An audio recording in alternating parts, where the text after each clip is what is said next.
आज हम बात करेंगे अरेंज्ड मैरिज और लव मैरिज के ऊपर। अरेंज्ड मैरिज जो कॉन्सेप्ट है वो चालू कैसे हुआ था, काफ़ी सारे लोगों को पता नहीं है। बहुत साल पहले, बहुत हमारी काफ़ी सेंचुरीज पहले ये कॉन्सेप्ट चालू हुआ था अरेंज्ड मैरिज का। अब वो अरेंज्ड मैरिज का कॉन्सेप्ट ऐसे चालू हुआ था क्योंकि जो शादी होती थी पुराने ज़माने में शादी होती थी बहुत ही अर्ली एज पे, 14, 15, 16 साल की उम्र में। अभी भी होती होगी कुछ कुछ एरियाज़ में, बट ऑफ कोर्स इलीगल है वो। तो अगर शादी होती थी एट एन अर्ली एज, उस बच्चे का जो माइंड है वो इतना मेच्योर होता ही नहीं था कि वो अपने पार्टनर को सिलेक्ट कर पाए। तो उसके पेरेंट्स उसके पार्टनर को सेलेक्ट करवाते थे कि अच्छा ये पर्सन तेरे लिए अच्छा है। और दूसरा बहुत ही बड़ा रीज़न ये था अरेंज मैरिज का कि पुराने ज़माने में ये बहुत बड़ा कॉन्सेप्ट था कि जो कर्म है हमारा वो फैमिली में ही रहना चाहिए। देखो, जो कर्मा है वो 5 6 तरीके के होते हैं, उसमें से एक एक कर्मा वो होता है जो फैमिली में होता है। पर आज जिस डे एंड एज में रहते हैं हम, वो कर्मा बिल्कुल मिक्स हो चुका है, हर किधर हो चुका है। तो ये जो कॉन्सेप्ट है कि अरेंज्ड मैरिज ही सबसे सही है और हमारी कास्ट में ही शादी होनी चाहिए, वो बिल्कुल वैलिड रहता ही नहीं है, क्योंकि जो कर्मा है वो मिक्स हो चुका है।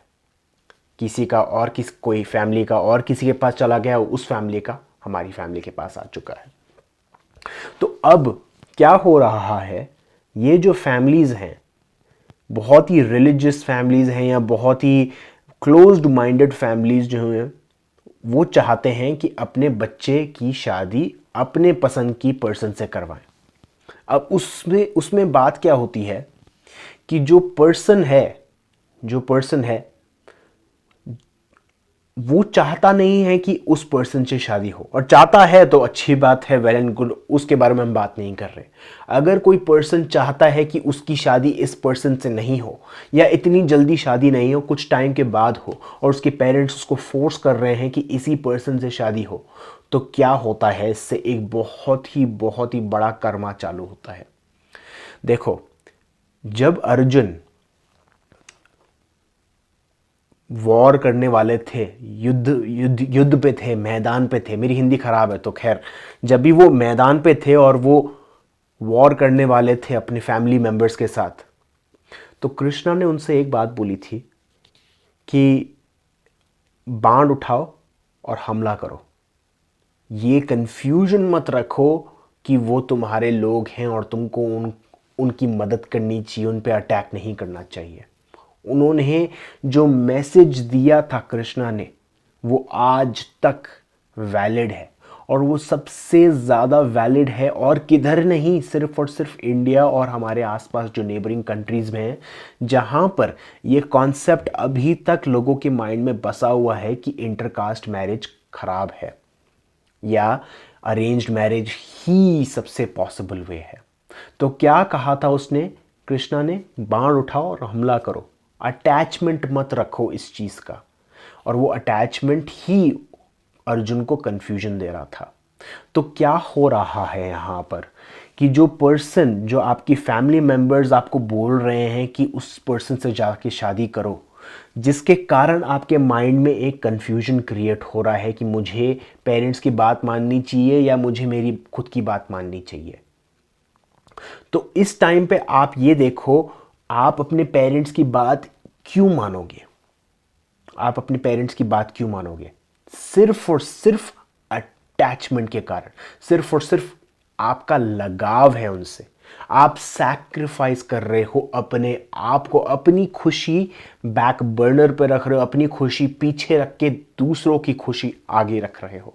अब क्या होता है, हम जानते हैं कि जब हम अपनी खुशी पीछे रख के दूसरों की खुशी आगे रखते हैं, क्या होता है, उससे दो चीज़ें क्रिएट होती हैं। एक होता है गिल्ट होता है, जैसे मान लो उस पर्सन की शादी हो जाती है उसके कोई दूसरे पर्सन के पास। मान लो मेरा रिलेशनशिप चल रहा है एक लड़की के साथ और मेरे पेरेंट्स चाहते हैं कि मैं किसी तीसरे पर्सन से शादी करूं। अब उस तीसरे पर्सन से मैं शादी कर लेता हूं। क्यों? क्योंकि मैं अपने पेरेंट्स को खुश देखना चाहता हूं, क्योंकि मेरे पेरेंट्स ने मेरी बहुत परवरिश की है, मेरे लिए बहुत सारी चीज़ें दी है, ये फ़ोन दिया मुझे, ये कपड़े दिए मुझे, ये लाइफस्टाइल दी मुझे, बहुत सारे पैसे दिए मुझे, कॉलेज में एजुकेशन दी। इसके कारण मुझे उनकी मदद करनी चाहिए। अब क्या हो रहा है इसमें, इसमें गिल्ट क्रिएट हो रहा है। गिल्ट बहुत ही बड़ी बड़ी प्रॉब्लम है, स्पेशली कर्मा में। वो साइकिल में फंस जाओगे। और वो साइकिल क्या है, एक टाइम पे वो होगा गिल्ट, दूसरे टाइम पे होगा रिग्रेट। गिल्ट ये होगा कि यार मुझे मेरे पेरेंट्स की हेल्प करनी चाहिए यार, क्योंकि उन्होंने मेरे लिए बहुत कुछ किया है। मुझे उनकी एक एक बात मानी थी, वो एक बात ही पूरी करनी है मेरे को उनकी। उनके चाहे हुए पर्सन से मुझे शादी करनी है, उससे वो खुश हो जाएंगे, तो मुझे वो करना चाहिए।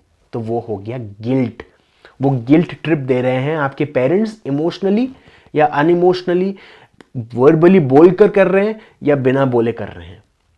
अब उससे वो भी कर्मा में फंस रहे हैं, आप भी कर्मा में फंस रहे हो। और दूसरी चीज आती है रिग्रेट। रिग्रेट क्या बोलता है कि आप जो पर्सन से शादी कर लेते हो, अब उससे आप रिग्रेट करते हो कि यार मैंने किस इंसान से शादी कर ली, मैंने किस पर्सन के साथ शादी कर ली, मैंने बहुत बड़ी गलती कर दी इस पर्सन के साथ शादी करके। अब क्या कर रहे हो आपने उस पर्सन के साथ तो प्रॉब्लम क्रिएट कर ही ली, अपने पेरेंट्स के साथ प्रॉब्लम क्रिएट भी कर ली, उसके साथ मैंने वो तीसरे पर्सन जो मेरा जो पार्टनर था, जिसके साथ मेरा रिलेशनशिप चल रहा था, उसके साथ भी मैंने प्रॉब्लम क्रिएट कर ली। तो मैंने यहाँ पर 1 2 3 और चौथी मेरी खुद की लाइफ, 4 लाइफ्स बर्बाद कर दी। मूवीज में आपने देख रखा होगा कि अगर मैं किसी तीसरे पर्सन से शादी करता हूँ तो मैं 3 लोगों की लाइफ बर्बाद कर रहा हूँ। 3 नहीं, यहाँ पर आप 4 लोगों की लाइफ बर्बाद कर रहे हो। वो लड़की जिसके साथ आपकी शादी हुई, आपकी जो रिलेशनशिप था जिसके साथ उसकी शादी हुई, आपके पेरेंट्स की, क्योंकि आपने उनको उस कर्मा में बांध लिया, उसके साथ आपने अपनी खुद के कर्मा को आग लगा दी, वो साइकिल में फंस गए आप। अब कनंड्रम ये है, बहुत बड़ा कंफ्यूजन ये है कि हम चाहते हैं कि हमारी इंटरकास्ट मैरिज हो, क्योंकि हम कर्मा फैलाना नहीं चाहते। अब प्रॉब्लम ये हो रही है कि जब भी कभी आप अपने पेरेंट्स की मर्जी से शादी करवाते हो, तो आप वही प्रॉब्लम को और 10 गुना ज्यादा मल्टीप्लाई करवा रहे हो। एक पर्सन नहीं, 4 पर्सन की लाइफ बर्बाद कर रहे हो। तो वो गिल्ट ट्रिप जब भी आपको पेरेंट्स देते हैं, तब आप अपनी खुद के लिए प्रॉब्लम क्रिएट कर रहे हो। तो करना क्या चाहिए? अगर आपकी लाइफ में ऐसी कोई प्रॉब्लम हो रही है जब आपके पेरेंट्स आपके चाहते हैं कि आप उसी पर्सन से शादी करो या इस पर्सन से शादी नहीं करो, और आपकी एज, मान लो आपकी एज है ओवर 18, या मैं पर्सनली बताऊं, अगर आपकी एज ओवर 20 है और आप खुद मेच्योर हो, आप जानते हो कि कौन सा पर्सन आपके लिए सही है या नहीं है, तो अब यहां पर मैं कुछ ऐसी चीज बोलूंगा जो आपको शायद पसंद नहीं आए, और मुझे मतलब नहीं आपको पसंद आए नहीं आए। आपको अपने पेरेंट्स को छोड़ देना चाहिए। आपको अपने पेरेंट्स को छोड़ देना चाहिए, क्योंकि अगर वो आपको इमोशनली ब्लैकमेल कर रहे हैं कि आपको इसी पर्सन के साथ शादी करनी चाहिए या इस पर्सन के साथ शादी नहीं करनी चाहिए, तो आपको अपने पेरेंट्स से बात करना बंद कर देनी चाहिए। अब ये सिंपली ऑलमोस्ट यही चीज़ हो गई कि जब अर्जुन कृष्णा बोलते हैं कि बाण उठाओ और अपने रिलेटिव्स पे अटैक करो। क्यों? क्योंकि आप जानते हो क्या चीज़ सही है, आप सही पाथ पे चल रहे हो। फॉरगिविंग चाहिए तो अर्जुन वो लैंड जो था, जो वो पीस ऑफ लैंड था जिसके कारण वो लड़ाई हुई, लैंड डिस्प्यूट था वो। अब वो लैंड डिस्प्यूट के कारण चाहिए तो वो उनको दे सकते थे, पर बात वो नहीं थी। बात ये थी कि क्या चीज सही है, क्या चीज गलत है। सही बात यह है कि जो आपकी मर्जी है, जो आपकी खुशी है, पहले आती है। आपकी खुशी पहले आती है, आपकी खुशी पहले आती है और किसी की नहीं आती। अगर आप खुश नहीं हो, अगर आपका ग्लास फुल नहीं है, तो आप किसी को पानी नहीं दे सकते। ये कॉन्सेप्ट बहुत ज़्यादा मुश्किल है, स्पेशली इंडिया में लोगों के लिए समझना, क्योंकि वो हमेशा दान देते हुए रहेंगे, ये करते रहेंगे, वो करते रहेंगे, लोगों के लिए करते रहेंगे, बट खुद के लिए कुछ नहीं करेंगे। अब बाइबल में एक चीज़ लिखी हुई है जो सेकंड कमांडमेंट है, उसमें ये लिखा हुआ है कि love thy neighbour as you love yourself. दूसरों से प्यार करो जिस तरीके से आप अपने आप से प्यार करते हो, जिस तरीके से आप अपने आप से प्यार करते हो। पर अगर आपने अपने आप से प्यार नहीं किया, अगर आपने वो सेल्फ लव नहीं दिखाया अपने आप को, अपने थॉट्स में, अपने वर्ड्स में और अपने एक्शंस में, थॉट वर्ड एंड डीड, अगर ये तीनों चीज़ों में अगर आपने अपने आप को सेल्फ लव नहीं दिखाया, तो आप अपने ऊपर एक बहुत ही बड़ा कर्मा लेकर आ रहे हो। उससे क्या हो रहा है, पहली बात तो आपकी लाइफ में गलत चीज़ें आती रहेंगी, गलत चीज़ें आती रहेंगी क्योंकि आपने अपना ट्रू सेल्फ नहीं दिखाया। मान लो आपका ट्रू सेल्फ ये है पर आप ये दिखा रहे हो। अब ये देख के तो यही लगेगा कि आपके पास उंगलियां एक्चुअली है नहीं, आप कोई दूसरे पर्सन बन रहे हो जिसके कारण ही दूसरी चीज़ें, वो खराब चीज़ें आपकी लाइफ में आएंगी। पर अगर आप अपना ट्रू सेल्फ दिखाओगे, अपना पूरा सेल्फ दिखाओगे, तभी वो हाथ आपको काम कर पाएगा, तभी वो आपको हेल्प कर पाएगा। अब मैं जानता हूँ ये बहुत ही कॉम्प्लिकेटेड टॉपिक है अरेंज मैरिज और बहुत ही इमोशनली अटैच टॉपिक है, पर ये बात याद रखिए, आप जिस फैमिली में पैदा हुए हो, जिस फैमिली में पैदा हुए हो, और अगर आपकी फैमिली में ये कॉन्सेप्ट चलता है कि अरेंज मैरिज ही सबसे सही है और आप अपनी मर्ज़ी के पर्सन के साथ शादी नहीं कर सकते, तो इसीलिए ही आप इस फैमिली में पैदा हुए हो। इसका मतलब यह है कि यूनिवर्स ने और आपने, आपकी सोल ने इसी कारण से इस फैमिली में बर्थ लिया, क्योंकि वो चाहता है, सोल चाहता है कि आप बोल्ड स्टेप लो, फियर बेस्ड एक्शन नहीं लो, फियर बेस्ड चीज़ें मत करो। अगर आप अपने पेरेंट्स की मर्ज़ी से किसी के साथ शादी कर रहे हो तो आप उनसे लव के कारण नहीं कर रहे, आप उनके लिए कर रहे हो गिल्ट के कारण और फियर के कारण। अगर किसी दूसरे पर्सन के साथ शादी कर रहे हो तो वो फियर के कारण कर रहे हो, और फियर के लिए आप जानते हो कि कृष्णा ने क्या कहा था, बाण उठाओ और हमला करो, डरो मत, निडर बनो, बोल्ड बनो।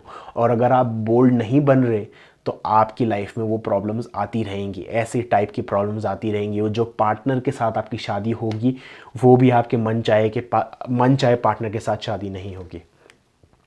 अब ये सिचुएशन में जो आप हो उसको आप ढंग से भी हैंडल कर सकते हो। आपको ज़रूरी नहीं है अपने पेरेंट्स को छोड़ना, आप अपने पेरेंट्स को ईजीली बैठकर मना सकते। ईजीली तो नहीं, खैर बहुत मुश्किल होगा आपके लिए, बहुत डिफ़िकल्ट होगा, बट बैठ जाइए और उनको बात समझाइए, ईजीली बात समझाइए, सिंपल वेज में समझाइए कि मैं इस पर्सन से प्यार करता हूँ, मुझे इसके साथ ही शादी करनी चाहिए और मुझे इस पर्सन के साथ ही शादी करनी है और मैं किसी के साथ नहीं कर पाऊँगा।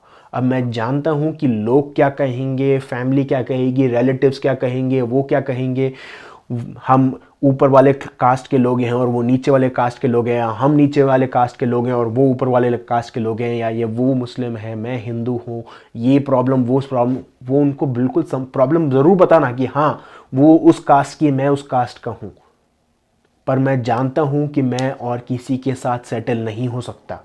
अगर मेरी इस पर्सन के साथ शादी नहीं हुई तो मैं किसी के साथ शादी नहीं कर पाऊँगा। अब इससे अगर आपको ठेस पहुँच रही है, अगर आपको इससे बुरा लग रहा है, तो मैं कुछ नहीं कर सकता। अभी के लिए मैं बोल दूंगा कि हाँ चलो ठीक है, मैं उस लड़की को छोड़ दूंगा, बट मैं नहीं छोड़ पाऊंगा, मेरे लिए बहुत ही ज़्यादा मुश्किल है, क्योंकि मैं उस पर्सन से प्यार करता हूँ। अब आपको इस बात को अग्री करनी है तो करिए, नहीं करनी तो ठीक है, मैं कोई दूसरा ऑल्टरनेटिव ढूंढूंगा, क्योंकि मेरे लिए उस पर्सन के साथ रहना ही बहुत ज़्यादा ज़रूरी है। मैं जानता हूँ कि जो चीज़ें आपने मेरे लिए की है, जो आपने मेरे लिए सब कुछ चीज़ें मुझे दी है, मैं उसके लिए बहुत ही एहसानमंद हूँ, पर मेरे लिए वो पर्सन बहुत ही ज़्यादा ज़रूरी है। और मैं जानता हूँ कि आपके लिए मेरी खुशी बहुत ज़रूरी है, पर अगर मैं कोई तीसरे पर्सन के साथ खुश नहीं रहा तो बहुत ही बड़ी प्रॉब्लम है, मैं पूरी लाइफ आपको कोसता रहूँगा। वही सेम डायलॉग जो 3 इडियट्स में उसने बोला था, जो फोटोग्राफर है, मेरे को याद नहीं उसका नाम, कि अगर मैं इंजीनियर बन गया तो सबसे ख़राब इंजीनियर बनूंगा और आपको हमेशा कोसता रहूँगा, पर अगर मैं फोटोग्राफर बना तो सबसे ख़राब फोटोग्राफर ही हूँ पर मैं अपनी लाइफ के साथ खुश हूँगा। तो वही सेम चीज़ आपको अपने पेरेंट्स को समझानी है। बहुत ही मुश्किल चीज़ है, पर आप ये जानिए कि ये आपका सोल पर्पस है। SOLE, आपके सोल ने चुना था, और यही बहुत बड़ा रीज़न है जिस कारण आप इस फैमिली में पैदा हुए हो, क्योंकि आप जानते थे कि आपके पेरेंट्स बहुत ही क्लोज माइंडेड हैं। अब आप उस फैमिली में बर्थ लेकर आप अपने पेरेंट्स का माइंड खोल सकते हो। आप एक साथ ही बहुत सारे लोगों की मदद करोगे, आप अपनी ही मदद नहीं करोगे। आसपास जो लोग हैं आपके रहते हैं, आपके सोसाइटी में, जिस सोसाइटी की आप बात कर रहे हो, उनकी फैमिली में भी यही सेम चीज़ चलती है। आप पहला स्टेप उठाओगे जिसके कारण ही वो पेरेंट्स देख पाएंगे कि उनकी लाइफ में भी ये सब सेम चीज़ चल रही है और उनको ये सेम चीज़ करनी चाहिए। धीरे धीरे एक एक स्टेप करके लोगों का दिमाग खुलेगा और उनको पता चलेगा कि आज हम वो पुराने ज़माने में नहीं रह रहे। उनको समझाना ये चीज़ कि ये जो इंटरकास्ट मैरिज थी ये सिर्फ और सिर्फ कर्मा के कारण था, अब वो उसका कोई मतलब नहीं है। दोस्तों, ये बहुत ही नियर और डियर टॉपिक है मेरे। मैं बहुत ही ज़्यादा इमोशनल हो जाता हूँ इस टॉपिक को लेकर। खैर, मेरी फैमिली में तो ये कभी नहीं हुआ और मैं थैंकफुल हूँ कि मेरे पेरेंट्स बहुत ही ओपन माइंडेड हैं। बट मैं जानता हूँ कि जो मेरी पार्टनर है वो यहाँ पर कनाडा में रहती है, कनाडा में ही उसका बर्थ हुआ है, और उसकी फैमिली बहुत ही स्ट्रिक्ट क्रिश्चियन है। अब उसकी फैमिली को कन्विंस करना उसके लिए बहुत मुश्किल था। खैर, यहाँ पर रह के तो यहाँ पर बच्चे बहुत इंडिपेंडेंट होते हैं, इंडिया में थोड़ा बहुत मुश्किल हो सकता है। बट मैं जानता हूँ कि ये टॉपिक बहुत ही ज़्यादा इमोशनली ड्रेनिंग है और बहुत ही ज़्यादा टाइम लेता है, बहुत ही रोना आएगा, बहुत ही प्रॉब्लम्स आएंगी आपकी लाइफ में। बट थोड़ा टाइम, उस जंग को लड़िए, उस जंग को लड़िए, बाण उठाइए और अटैक कीजिए प्यार से। Thank you.